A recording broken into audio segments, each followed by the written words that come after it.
গোসল করার সময় এই ভুলগুলো করলে আপনার সংসারে অশান্তি, অভাব, দারিদ্রতা এগুলো সবসময় লেগেই থাকবে। অথচ আমরা সাধারণ মানুষেরা এই 4টি ভুল কাজ প্রতিনিয়ত করে থাকি।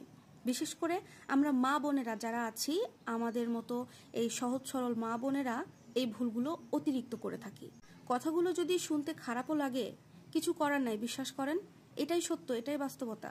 গোসল করার সময় এই 4টি কাজ করলে সংসারে অভাব, দারিদ্রতা এগুলো লেগেই থাকবে। অথচ আমরা এগুলো কিছুই বুঝতে পারছি না।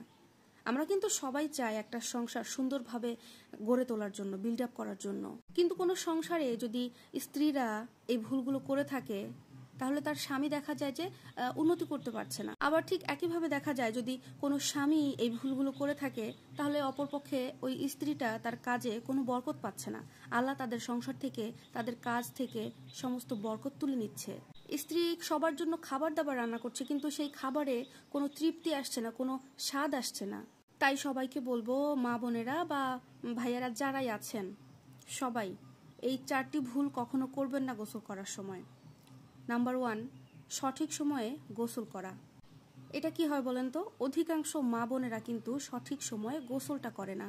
এখন সাধারণ একটা উদাহরণ দেই। ধরেন যে রাত্রেবেলা কোনো মা বোনের গোসলটা ফরজ হয়েছে, তো সেই ক্ষেত্রে তারা যদি গোসলটা না দিয়ে, সকালে গোসলটা না দিয়ে যদি সংসারে ঘুম থেকে উঠেই এই কাজ করে ও সেই কাজ করে, তাহলে সেই কাজের ভিতরে কি কোনো বরকত থাকবে? না, সেই কাজের ভিতরে আল্লাহ তাআলা কোনো বরকত রাখবে না। কারণ আপনার উপরে গোসল করা ফরজ। আপনি অপবিত্র অবস্থায় সমস্ত কাজগুলো করছেন।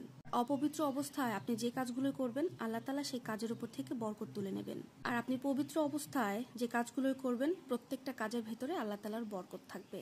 এখানে অনেক মা বোনেরা আছে যে চোখ লজ্জায় বা লজ্জার কারণে ফরজ গোসলটার সাথে সাথে দেয় না। কিন্তু এখানে লোক লজ্জার কিছু নাই। নিজের পবিত্রতা, আল্লাহর রহমতের কারণে সবসময় নিজেকে ফরজ গোসলটা আদায় করতে হবে যথাসময়ে।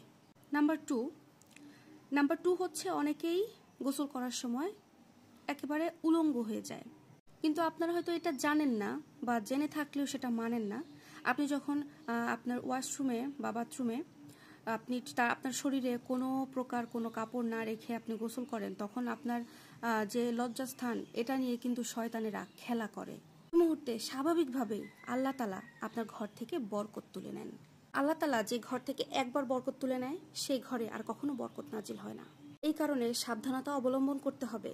সুতরাং গোসল করার সময় এই ভুলগুলো করা যাবে না। এই ভুলগুলো করলে আপনার সংসারে অশান্তি, অভাব, দারিদ্রতা এগুলো অল টাইম লেগে থাকবে।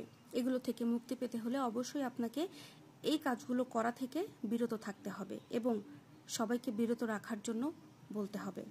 সুতরাং ভিডিওটি যাদের ভালো লাগে অবশ্যই লাইক, কমেন্ট, শেয়ার করবেন এবং বাজে মন্তব্য করা থেকে বিরত থাকবেন। আল্লাহ হাফেজ।